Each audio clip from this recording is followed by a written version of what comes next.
आज हम लोग ऑब्जेक्टिव को देखेंगे, स्टैटिक्स का वस्तुनिष्ठ क्वेश्चन देखेंगे स्टैटिक्स का। ठीक है, चलिए स्टार्ट करते हैं। देख सकते हैं पहला क्वेश्चन है 6436435 एंड x का बहुलक जो है आपको निकालना है, क्या होता है। पहले तो आप जानिए कि बहुलक क्या होता है। बहुलक में होता क्या है कि कोई संख्या कितने बार रिपीट हो रहा है उसमें, और जो सबसे ज़्यादा बार रिपीट होगा वही बहुलक होगा। अब इसमें आप देख सकते हैं 6 कितने बार है। अब यदि 6 को गिनते हैं, 1 6 यहाँ आया, 2 3 6 आया है 3 बार। उसके बाद 4 भी आया है 3 बार। उसके बाद देख सकते हैं आप 3 आया है 2 बार, और 5 1 बार, x 1 बार। तो इसमें आप देखिए सबसे ज़्यादा बार कौन आया है, 6 और 4। तो इसका आंसर क्या हो जाएगा कि 4 और 6 मतलब 4 और 6 जो है दोनों इसका क्या होगा, बहुलक होगा। क्यों? क्योंकि ये सबसे ज़्यादा बार इसमें आ रहा है। ये 2018 में क्वेश्चन पूछा हुआ है मैट्रिक में, तो आप इसको देख सकते हो।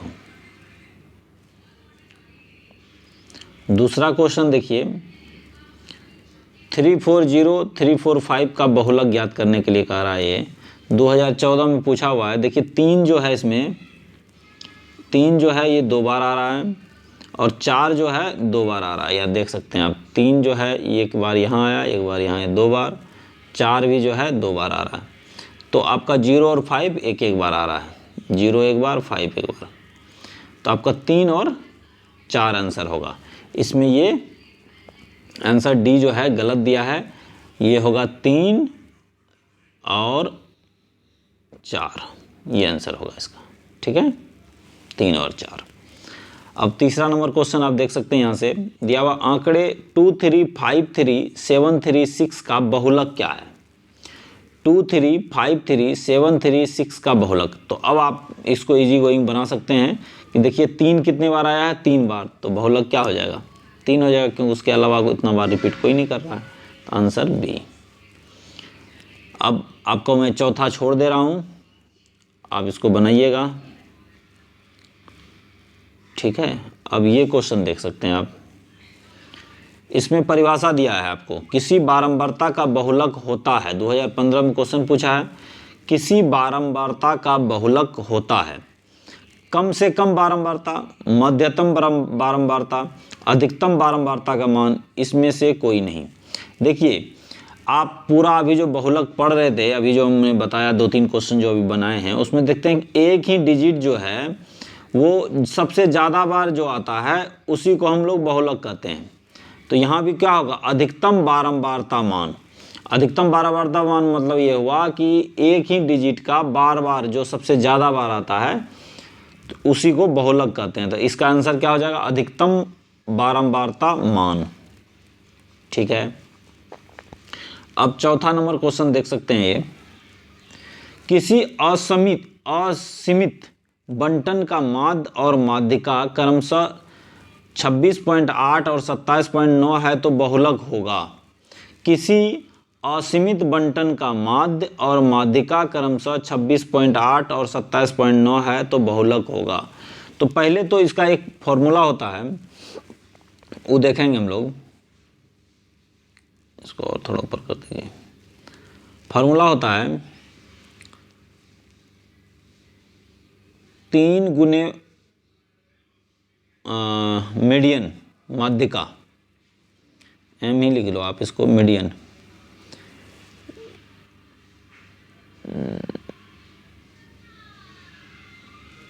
तीन गुने मीडियन, एम ई, मीडियन, 3 गुने मीडियन इक्वल टू हो जाएगा mode, M O, mode plus 2 गुने मीन। ये फॉर्मूला है, 3 गुने माध्यिका बराबर बहुलक प्लस 2 गुने माध्य, ये फॉर्मूला होता है। तो आपको यहाँ क्या क्या दिया हुआ है, माध्य दिया हुआ है, तो माध्य 26.8 है तो 2 गुना 26.8 कर लेंगे। ठीक, आपको बहुलक निकालना है, ये निकालना है आपको, प्रश्नवाचक चिन्ह दे दीजिए। 3 गुने मीडियन क्या दिया हुआ है देखिए 27.9 लिख देंगे,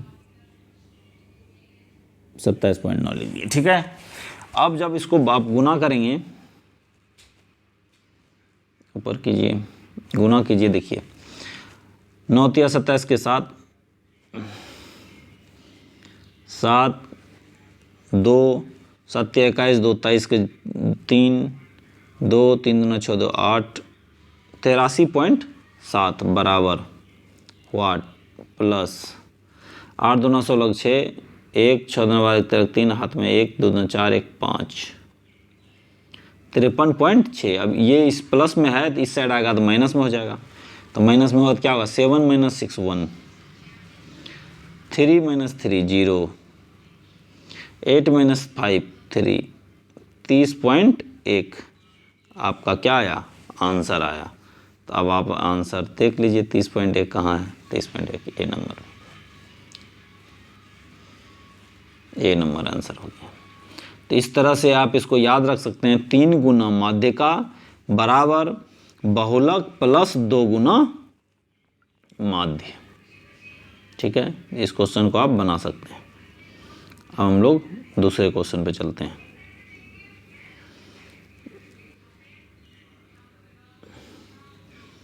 थोड़ा सा बड़ा कर लीजिए इसको।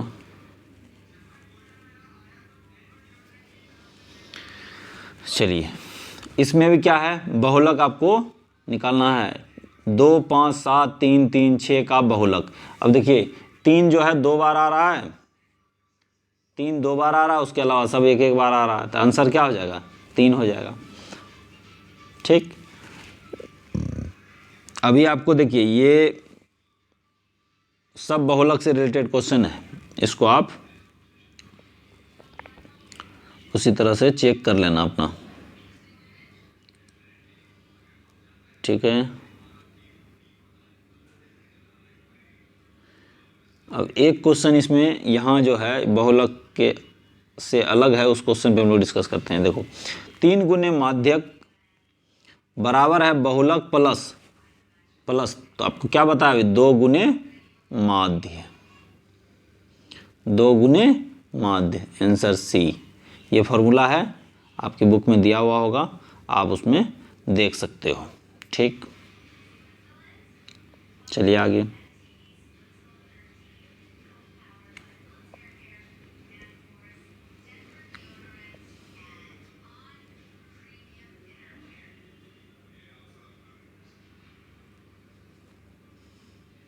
दिया हुआ इसमें, निम्न आंकड़ों का बहुलक ज्ञात कीजिए। अब देखिए 14 25 14 28 18 17 18 14 23 22 14 18 सब बहुलक है। तो 14 देखिए इसमें कितने बार आया है, 1 2 3 4 बार 14 आया है। 18 देखिए 1 2 3 बार 18 आया, इसका मतलब 14 ही ज़्यादा बार है, तो 14 आंसर हो गया आपका। जो ज़्यादा बार है, यदि किसी वितरण का माध्य 10 है और माध्यिका 11 है तो बहुलक क्या होगा।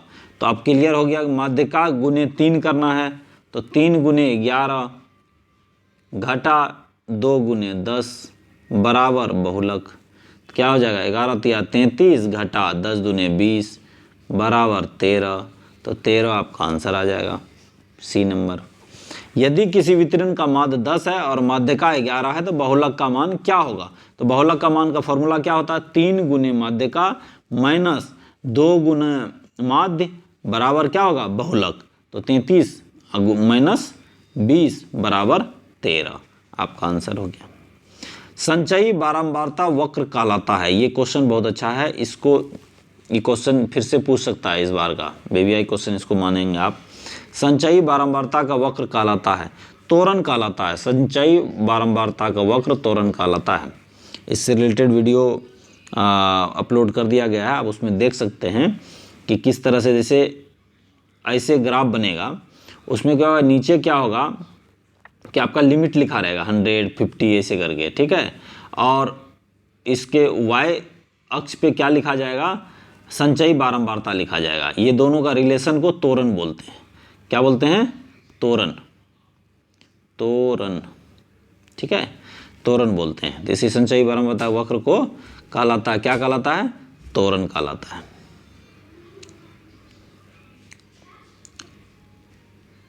अब देखिए लिखा हुआ है 2, 3, 5, 2, 5, 7, 8, 5 का बहुलक क्या होगा। देखने से ही लग रहा है कि 5 3 बार आ रहा है, तो बहुलक क्या हो जाएगा, 5 हो जाएगा, सॉरी। अब इसमें कंफ्यूज ये नहीं होना है कि 5 3 बार आ रहा है तो आंसर 3 करेंगे, नहीं, जो संख्या दिया हुआ है वही संख्या आंसर होगा। 5 3 बार आ रहा है तो 5 आंसर होगा, क्योंकि 5 ज़्यादा बार आ रहा है, ठीक है।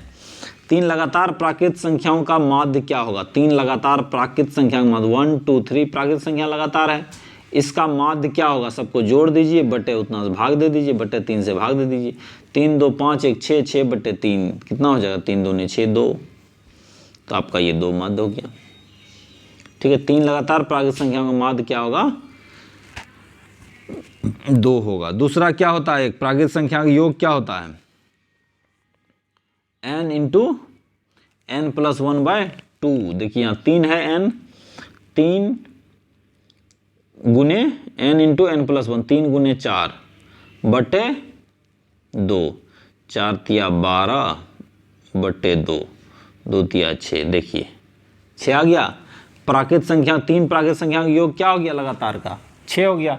6 बटे क्या करना है, एवरेज निकाल देना है, 6 बटे 3 संख्या से भाग देना है, 6 बटे 3 तो 2, तो आंसर क्या हो गया। 2 तरीके से आपको बता दिए कि कोई भी प्राकृत संख्या का योग होता है n into n plus 1/2, n into n plus 1/2। अब यदि इसका माध्य निकालना तो n यहीं लिख दो, तो n कट जाएगा, n प्लस 1/2 हो जाएगा, ठीक है। तो यहाँ पे क्या होता है, n क्या वैल्यू है 3, 3 प्लस 1/2 यदि करते तो भी निकल जाता आपका 2।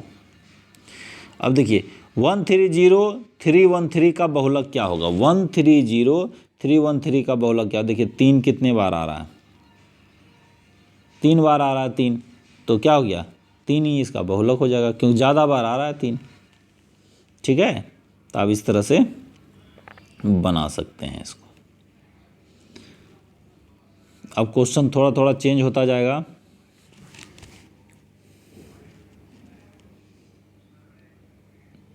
अब आप इसको देख सकते हैं, क्या लिखा हुआ 3 5 3 7 6 4 2 1 का माध्यिका क्या होगा। माध्यिका निकालने के लिए पहले आप इसको असेंडिंग ऑर्डर में सजाएंगे। रूल है ये कि असेंडिंग ऑर्डर में माध्यिका जब भी निकाला जाता है वो असेंडिंग ऑर्डर में पहले सजाया जाता है, जैसे 1 2 3 4 5 6 7 इस तरह आप सजा लीजिए, ठीक।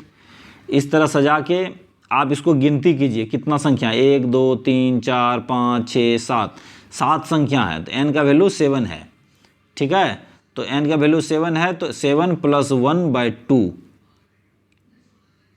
वहाँ पद, ठीक। अब 7 प्लस 1 8, 8/2 क्या हो जाएगा 4। तो चौथा पद कौन सा होगा, लेफ्ट टू राइट गिनेंगे, तो 1 पद 2 पद 3 पद, चौथा पद, चौथा पद 4 आया, तो आंसर क्या हो जाएगा आपका 4 हो जाएगा, ठीक है। फिर से नहीं समझे तो फिर से समझ लीजिए। देखिए कोई भी दिया हुआ हो संख्या आपको, उसको पहले आप असेंडिंग ऑर्डर में लिखेंगे अंकों को। असेंडिंग ऑर्डर में यहाँ लिखा चला गया 1 2 3 4 5 6 7, ठीक है। असेंडिंग ऑर्डर में लिखने के बाद इसका रूल है कि इसको पहले आप गिनती कर लें कितना इसमें टर्म दिया हुआ है। तो इसका गिनती किए तो इसका टर्म दिया निकला 7, जो जिसको कहते हैं n का वैल्यू कितना हो गया 7। जब n का वैल्यू 7 हो गया तो रूल है कि ये यदि कोई विषम संख्या आए, इससे रिलेटेड वीडियो भी बनाया हुआ है, आप देख लीजिएगा, इसका लिंक डाल देंगे। 7 आया इसका n का वैल्यू, तो n प्लस 1/2 रूल है कि यदि कोई n का वैल्यू विषम संख्या आता है तो आप क्या करेंगे, उसमें प्लस 1 करेंगे और बटे 2 करेंगे, ठीक। बटे 2 करेंगे तो जो संख्या आएगा n प्लस 1/2 जो आएगा उस पद पर उस पद पर जो संख्या लिखा रहेगा वो आंसर होगा। जैसे कि आप 7 + 1/2 किए तो चौथा पद आया, चौथा पद, तो चौथा पद कौन सा होगा? पहला पद पे 1 लिखा हुआ, दूसरा पद पे 2 लिखा हुआ, तीसरा पद पे 3 लिखा हुआ, चौथा पद पे 4 लिखा हुआ, तो आपका आंसर क्या हो जाएगा? 4 हो जाएगा। ठीक, अब देखिए प्रथम 4 समप्राकृत संख्याओं का माध्य क्या होगा? प्रथम 4 समप्राकृत संख्याओं का माध्य, तो प्रथम 4 तो 2 4 6 8 यही हो गया ना, प्रथम 4। माध्य में आपको कुछ नहीं करना है, क्या करना है? इसका एवरेज निकाल देना है, प्लस कर दीजिए सब अंकों को, बटे जितना अंक है, कितना अंक है? 4 अंक है, 4 कर दिए। ठीक, तो 8 8 6 14, 14 4 18, 2 20, 20/4, 20/4, 4 पंचे 20, 5, तो आपका क्या हो जाएगा आंसर? 5। माध्य के लिए आपको कोई दिमाग नहीं लगाना, माध्य एक एवरेज है, आप एवरेज कर लीजिए इसका। संख्या 1 2 3 से n का माध्य क्या होगा? अब देखिए n तक का देखिए लिखा हुआ है 1 2 3 4 5 6 से लेके n तक, तो प्राकृत संख्या का योग क्या होता है? n × n + 1/2, n × n + 1/2। देखिए यहाँ लिखा हुआ है n × n + 1/2, ये हो गया प्राकृत संख्याओं का योग। और इसका एवरेज निकालेंगे तो ये इसी में क्या करेंगे? इसी में गुने n कर देंगे, भाग दिए उससे, तो n कैंसिल हो जाएगा, तो क्या बचेगा? n + 1/2, ऑप्शन सी आंसर हो गया आपका। तो प्राकृत n तक के प्राकृत संख्याओं का योग क्या होता है? n × n + 1/2, उसी को n से यदि भाग देते हैं तो आपका क्या निकल जाएगा? माध्य निकल जाएगा, एवरेज निकल जाएगा। ये फुल्ली औसत का चैप्टर का क्वेश्चन भी है ये, यदि आपके पास RS सवाल हो आप देख लेना, नवोदय वगैरह में भी इस तरह का क्वेश्चन पूछा जाता है।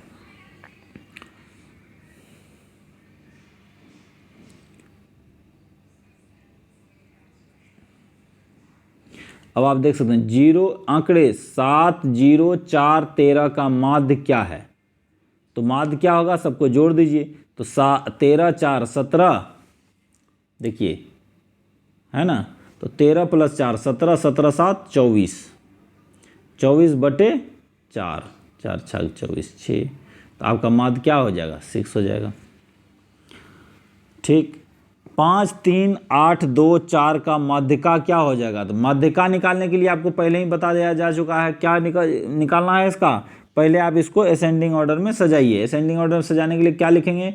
2 3 2 3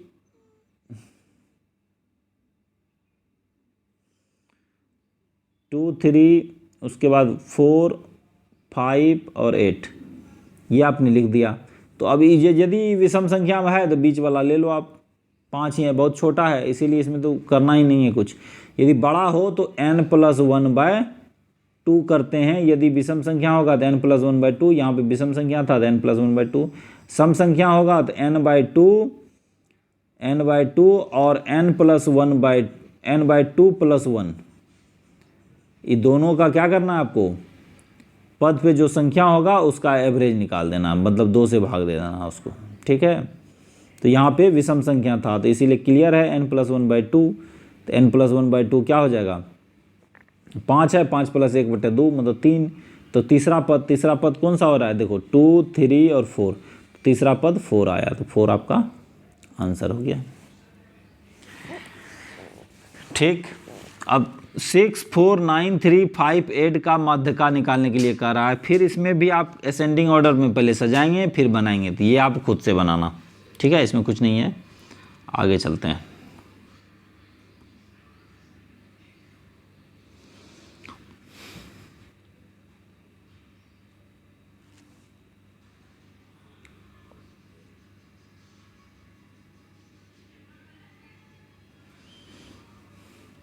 आगे आप देख पा रहे हो, लिया हुआ दिए गए वितरण इस तरह है, इसका बहुलक ज्ञात करना है। तो बहुलक में आपको क्या करना है? जो सबसे ज़्यादा बार जो संख्या आया है वही बहुलक होगा। तो देखिए 8 कितने बार आया है? 8 आया है 5 बार। हमको नहीं लगता है कोई दूसरा संख्या 5 बार आया होगा। 8 आया है 5 बार, तो ये आंसर हो जाएगा, क्योंकि संख्याएँ कितना है? 5 5 10 2 12, 12 बार 12 संख्या है और 4 5 संख्या इसमें दिया हुआ है, जिसमें 8 जो है 5 बार आ रहा है। 8 कितने बार आ रहा है? 5 बार आ रहा है, इसीलिए आंसर क्या हो जाएगा आपका? 8 हो जाएगा। आप ये जो है खुद से बनाना, इसका बहुलक निकालना है, बन जाएगा आपका। माध्यिका निकालना है, इसमें भी आप क्या करना है, असेंडिंग ऑर्डर में सजाना और फिर उसको रूल से निकाल देना, जैसा कि पहले आपको बताया जा चुका है।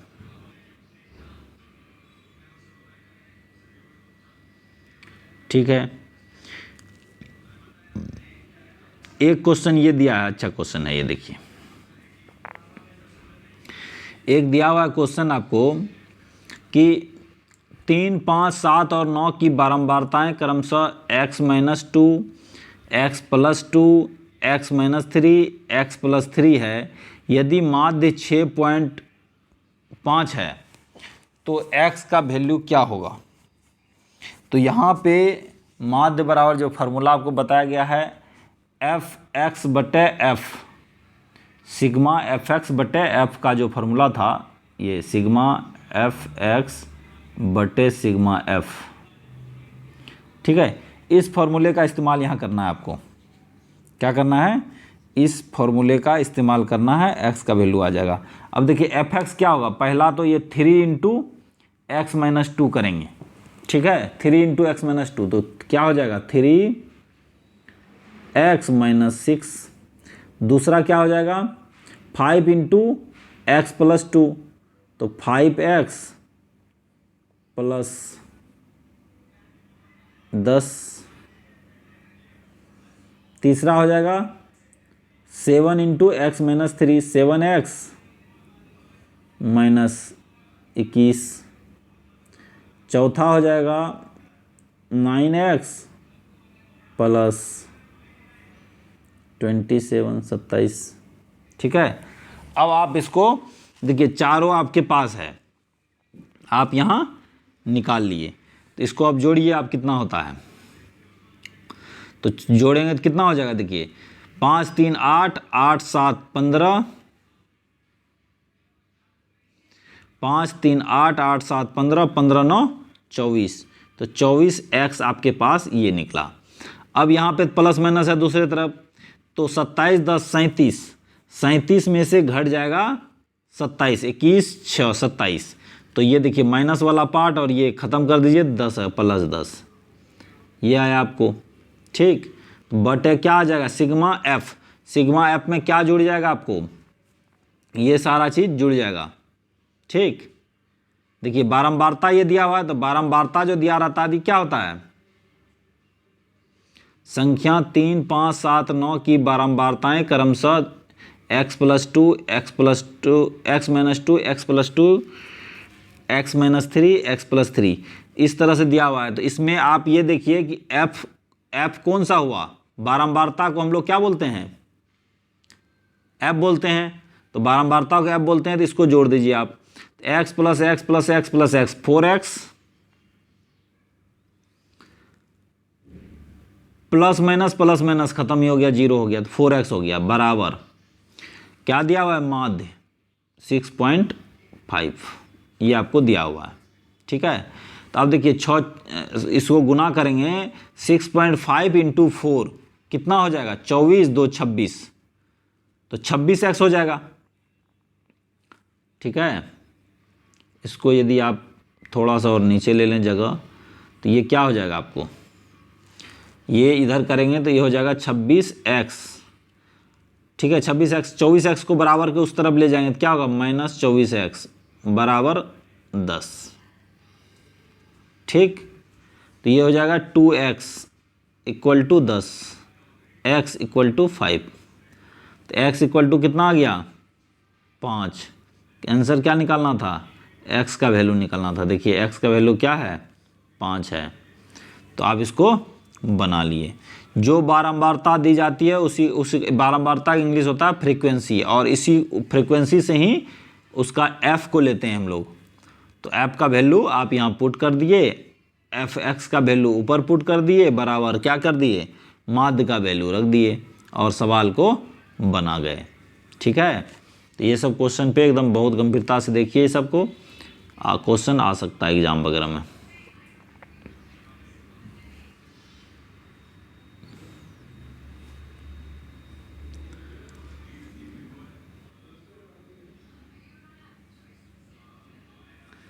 बहुलक परिकलित करने के लिए वर्ग अंतराल कैसा होना चाहिए?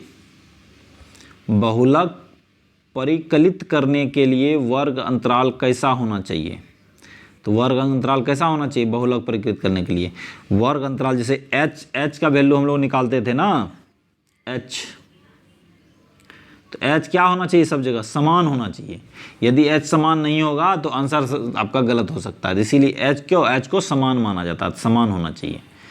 बहुलक परिकलित करने के लिए वर्ग अंतराल कैसा होना चाहिए? समान होना चाहिए। मतलब क्या, देखिए 10 से 15 इस तरह लिखते थे ना, 15 से 20, तो इसमें क्या है, सब जगह वर्ग अंतराल 5 का है, तो इसी तरह चलना चाहिए ये, जो कि आपके बुक में दिया हुआ है। ठीक है, तो वर्ग अंतराल कैसा होना चाहिए? समान होना चाहिए। प्रथम 5 समप्राकृत संख्याओं का माध्य होगा। प्रथम 5 समप्राकृत संख्याओं को जोड़ दीजिए आप। 2 + 3, 2 + 4 + 6 + 8 + 10 बटे 5।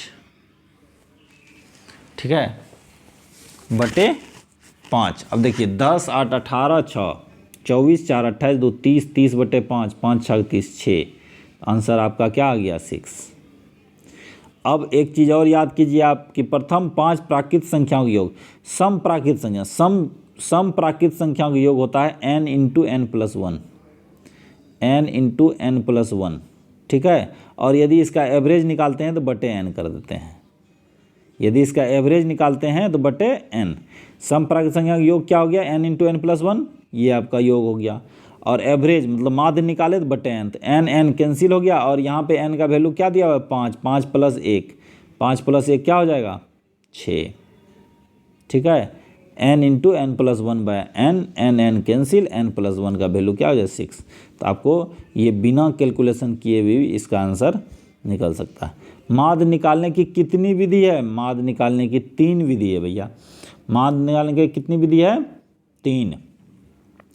पग विचलन विधि, कल्पित विधि, और तीसरा क्या है? डायरेक्ट विधि। 3 है इसमें। ठीक, तो 3 विधि है, इसका आंसर सी हो जाएगा। अब आप देख सकते हैं निम्न क्रम के लिए मध्यका का मान क्या होगा, जबकि क्रम 71 72 73 75 76 80 और 134 है। निम्न क्रम के लिए मध्यका का मान क्या होगा? अब मध्यका के लिए क्या करना है आपको? इसको असेंडिंग ऑर्डर में सजाना है। असेंडिंग ऑर्डर में दिख रहा है, ये सजा हुआ है 71 72 73 75 76 80 और 134। तो अब इसका गिनती कर लीजिए कितना है, n का वैल्यू पता चल जाएगा। 1 2, देखिए पहला 71 है, दूसरा, तीसरा, चौथा, पाँचवा, छठा, सातवां, 7 है। तो 7 है, तो इसमें तो स्पष्ट है कि 7 + 1 बटे 2 बराबर 4। चौथा पद देख लीजिए कौन सा है? चौथा पद कौन है? 71 72 73 75। चौथा पद क्या है? 75 है। तो आपका आंसर क्या हो जाएगा? डी। चौथा पद 75 होगा, डी। प्रथम 5 पूर्ण संख्याओं का माध्य होगा। प्रथम 5 पूर्ण संख्याओं का माध्य होगा। प्रथम 5 पूर्ण संख्या क्या क्या है देख सकते हैं आप। प्रथम 5 पूर्ण संख्या, देखिए पूर्ण संख्या की शुरुआत होता है 0 से। 0 1 2 3 और 4। ठीक है, अब इसका निकालना आपको 4 3 7 2 9 1 10। 10 बटे कितना संख्या है? 5 बटे 5, 5 दूनी 10 2। अब देखिए इसमें आंसर ए दिया है, आंसर एक पूर्ण रूपेण गलत है। आंसर होगा इसका बी 2। ठीक है, आपके बुक में यदि कहीं होगा तो आप इसको ठीक कर लेना। आंसर आप क्या होगा? इसका 2 होगा। प्रथम 5 पूर्ण संख्याओं का माध्य क्या हो जाएगा? 2 हो जाएगा। कैसे होगा? तो आपको लिख दिया कि 0 1, पूर्ण संख्या की शुरुआत 0 से होता है। 0 1 2 3 4, 5 संख्या हो गया। इसको यदि आप जोड़ देंगे तो 10 होगा। 10 बटे 5 2 हो जाएगा। ठीक है, अब दिया हुआ है माध्यक का 3 गुना और माध्य के 2 गुना का अंतर कहलाता है। तो स्पष्ट है, ये एकदम क्या कहते हैं, फॉर्मूला बेस्ड है कि 3 गुने माध्यक घटा 2 गुने माध्य बराबर बहुलक। तो बहुलक हो जाएगा, ये फॉर्मूला है इसका। ठीक है,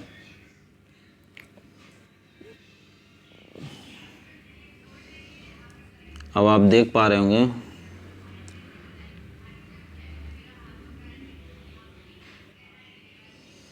ठीक है, पहले 2 क्वेश्चन बनाते हैं फिर ऊपर करेंगे इसको। यदि 4 लगातार विषम संख्याओं का माध्य 6 है, 4 लगातार विषम संख्याओं का माध्य 6 है तो सबसे बड़ी संख्या क्या होगी। अब देखिए माध्य 6 दिया हुआ है 4 संख्याओं का, तो 4 संख्याओं का माध्य दिया हुआ है तो पूरा टोटल योग क्या हो जाएगा उस 4 संख्या का, तो 6 गुने 4 कितना हो जाएगा 24। ये क्लियर हो गया आपको, 24 होगा सबका योग। अब दिया हुआ है 4 लगातार विषम संख्या है, तो विषम संख्या का क्या होगा, यदि आप x मानते हैं तो x, x + 2, x + 6, फिर क्या हो जाएगा x + 8, आपका 4 संख्या निकल गया। तो 4x + 8, 8 + 6 14 + 2 कितना हो जाएगा 16 बराबर कितना हो जाएगा भैया 6, यार 2 के बाद 4 तो लिखा ही नहीं, x, x + 2, x + 4, x + 6 ऐसे होगा, 6 + 4 10, 10 + 2 12, सॉरी ये कितना हो जाएगा 12, इसको काट ही दो, 4x + 12 = 24, तो 4x = 24 घटा 12, 12 4 तिहाई 12, तो x का वैल्यू 3 आया। अब 3 में 2 जोड़ेंगे तो क्या क्या आ सकता है, देखो 3 में 2 5, 7 और 9, 7 और 9, ठीक है 3 5 7 9 कह रहा सबसे बड़ी संख्या क्या होगा, सबसे बड़ी संख्या 9 होगा, ठीक 3 5 7 और 9, ये 4 विषम संख्या आपको निकला। ऐसा क्वेश्चन को आप क्या कहते हैं ऑप्शन से भी खोज सकते हो। यदि चौथा सबसे बड़ी संख्या 9 लेंगे, यदि 15 लेंगे, आप देखिए 15 लेंगे तो उससे नीचे का संख्या जोड़ते रहेंगे तो बहुत बड़ा हो जाएगा, 24 के आसपास तो मर्राएगा नहीं, क्योंकि 15 और 13 कितना हो जाता है 28, तो 2 ही संख्या में 28 आ गया, 24 तो आएगा नहीं। तो 5 और 9 आपके पास था, उसमें से आप ऑप्शन से कर सकते थे इसको, वो भी आसान तरीका रहता, ठीक। अब दिया हुआ अंक 3 4 6 8 और 14 का माध्य इनमें से कौन होगा। 3 4 6 8 14 का माध्य इनमें से कौन होगा। इसको कुछ नहीं करना है, सबको जोड़ दीजिए, उसमें 5 से भाग दे दीजिए, जितना संख्या उतना से भाग दे दीजिए, ठीक है। इसमें बहुत कुछ करना नहीं है, आप इसको देख लेना।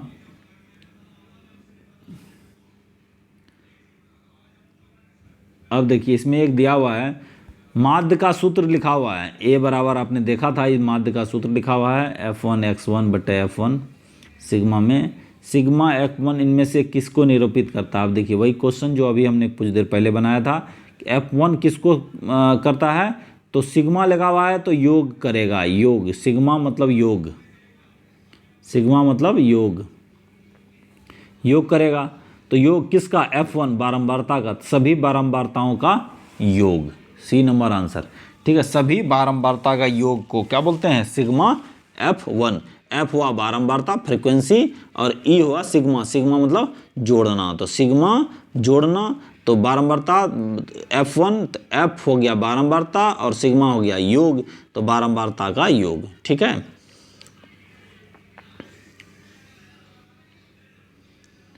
अब जो है आगे देखिए 20 संख्याओं का समांतर माध्य 5 है, 20 संख्याओं का समांतर माध्य 5 है। यदि इनमें से 8 संख्याओं का समांतर माध्य 8, तो शेष संख्याओं का समांतर माध्य क्या होगा। देखिए 8 संख्याओं का 8 है और 20 संख्याओं का समांतर माध्य 5 है, तो कुल संख्या कितना, कुल योग कितना हो जाएगा, 100 हो जाएगा, 5 गुने 20 100, और 8 संख्याओं का समांतर माध्य 8 है तो इसका कुल संख्या का योग कितना हो जाएगा, 8 8 64, ठीक है। 8 गुने 8 64 हो जाएगा, तो घटा दो दोनों, बचा कितना 36। 36 कितने संख्याओं का हुआ, जब 20 में से 8 का ये हो जाता है माध्य, 20 में से 8 का आपने 64 निकाल लिया तो बचा कितना 12, तो 12 का 36 है, तो 12 तिये 36 3, तो आपका माध्य क्या निकला, शेष 12 संख्याओं का माध्य क्या आएगा 3 आएगा, ठीक है। छोटे आंकड़ों का माध्य निकाला जाता है। अब कोई भी छोटा आंकड़ा यदि रहे तो उसका माध्य निकालने के लिए आपको माध्य निकालने का 3 तरीका है, कल्पित माध्य विधि, पद विचलन विधि और प्रत्यक्ष विधि, यही 3 तरीका है। तीन में जब सबसे छोटा हो तो उसको प्रत्यक्ष विधि से निकालते हैं, ठीक है।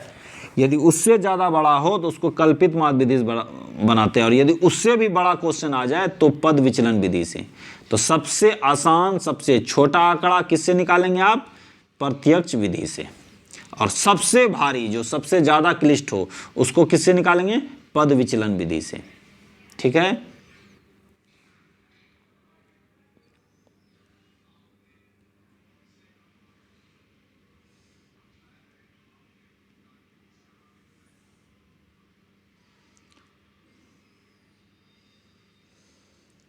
अब आप देखिए लिखा हुआ है, देखिए किसी गेंदबाज द्वारा 10 क्रिकेट मैचों के लिए लिए गए विकेटों की संख्या इस तरह है, ठीक है। इन आंकड़ों के बहुलक होंगे, इन आंकड़ों का क्या बहुलक होगा ये बताना है। अब इसमें आप देख सकते हैं कि बहुलक के लिए आपको क्या करना है, देख लीजिए कौन सा संख्या ज़्यादा बार आ रहा है। 2 2 2, देखिए 2 जो है कितने बार आया है? 1 2 3 बार। 6 कितने बार आया है? 1 बार। 4 कितने बार आया है? 1 बार। 5 कितने बार आया है? 5 1 बार। 0 1 बार। 1 1 बार। 3 2 बार। 3 2 बार, लेकिन 2 कितने बार आया? 3 बार आया, तो इसका मतलब 2 आंसर हो जाएगा आपका, जो सबसे ज़्यादा बार आया। ये देख के ही बना सकते हैं, इस तरह लिखने की भी ज़रूरत नहीं है।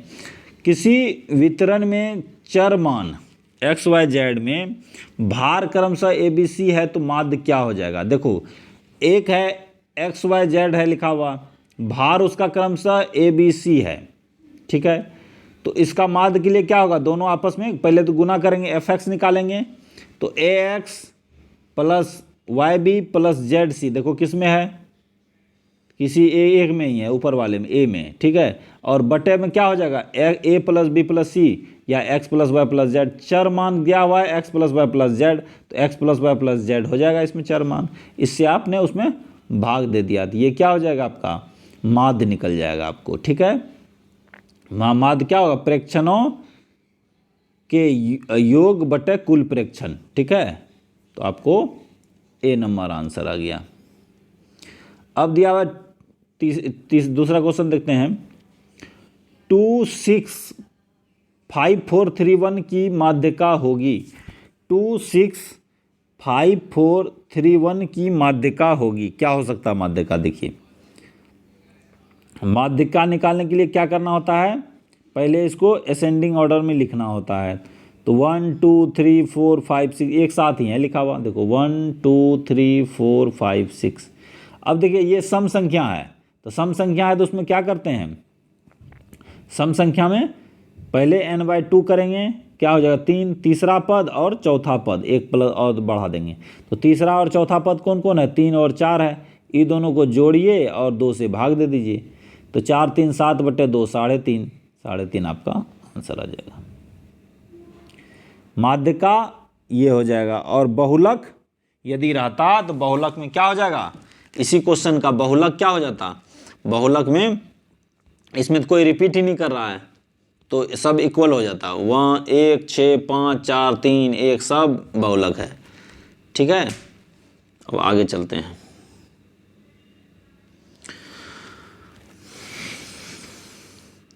आंकड़े 8 10 15 6 2 6 5 25 30 का परिसर। अब देखिए परिसर मतलब होता है, परिसर में सबसे बड़ा पद, इसमें से सबसे बड़ा पद देखिए क्या है? 30 है सबसे बड़ा।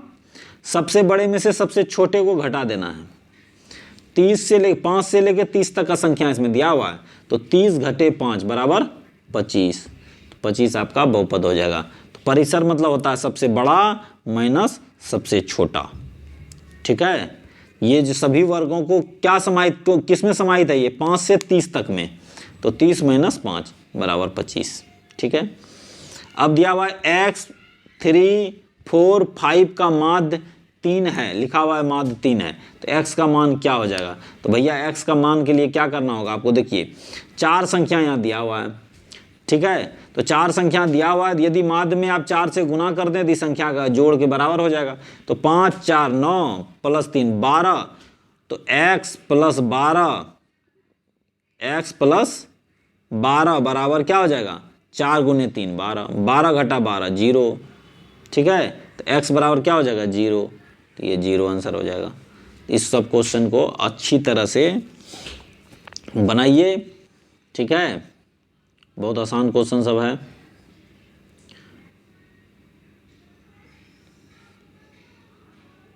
यदि आप 10th में पढ़ते हैं तो इससे ज़रूर आपको इस चैप्टर से 10 नंबर से ज़्यादा क्वेश्चन रहता है, तो आप बना सकते हैं इसको।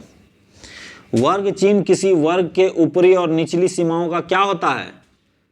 ऊपरी और निचली सीमाओं का क्या होता है? वर्ग चिन्ह। देखो वर्ग चिन्ह में जो है खासियत क्या होता है, जैसे 10 से 15 के बीच, तो 10 से 15 के बीच का भाग होता है, तो 10 प्लस 15 बटे 2, ठीक है, इसका एवरेज निकाल देंगे, 25 बटे 2 कितना हो जाएगा? 12.5, 12.5 क्या है? इसका एवरेज है, तो औसत हो जाएगा आंसर। क्या हो जाएगा? औसत हो जाएगा। निचली सीमा प्लस ऊपरी सीमा बटे 2, उसी क्या कहते हैं? वर्ग चिन्ह। प्रत्येक वर्ग के मध्य बिंदु को कहा जाता है, प्रत्येक वर्ग के मध्य बिंदु को कहा जाता है, क्या कहा जाता है? ऊपर वाला क्वेश्चन को ही नीचे रख दिया इन्होंने, जो ये क्वेश्चन है इसी को, ठीक क्वेश्चन को यहाँ पे लाग रख दिया दूसरे भाषा में, ठीक है। प्रत्येक वर्ग के मध्य बिंदु, 10 और 15 का मध्य बिंदु ही तो है 12.5, ठीक है, तो मध्य बिंदु को क्या कहा जाता है? तो वर्ग चिन्ह कहा जाता है। क्या कहा जाता है? वर्ग चिन्ह कहा जाता है। अब तीसरा क्वेश्चन, उसके बाद का क्वेश्चन देखिए, प्रत्येक वर्ग अंतराल की बारंबारता कहाँ केंद्रित रहती है? प्रत्येक वर्ग अंतराल की बारंबारता कहाँ केंद्रित रहती है? देखिए मध्य बिंदु के चारों ओर, ठीक, मध्य बिंदु पर, वर्ग अंतराल के निम्न सीमा पर, वर्ग अंतराल के ऊपरी सीमा पर। देखिए प्रत्येक वर्ग अंतराल की बारंबारता कहाँ केंद्रित होती है? तो मध्य बिंदु के चारों ओर, मध्य बिंदु ही इसमें लेंगे, ठीक है। ये तीनों क्वेश्चन एक समान क्वेश्चन है, ठीक है, इसमें कोई भी फर्क है नहीं, थोड़ा थोड़ा इसमें ट्विस्ट किया है, चेंज किया है शब्दों को, शब्द का खेल खेला गया है बस। अब है निम्नलिखित में कौन केंद्रीय प्रवृत्ति की माप नहीं है? निम्नलिखित में कौन केंद्रीय प्रवृत्ति की माप नहीं है? देखिए माध्य, बहुलक और माध्यक, ये तीनों क्या है आपका? केंद्रीय प्रवृत्ति का क्या कहते हैं? माप है। और मानक विचलन जो है ये क्या है?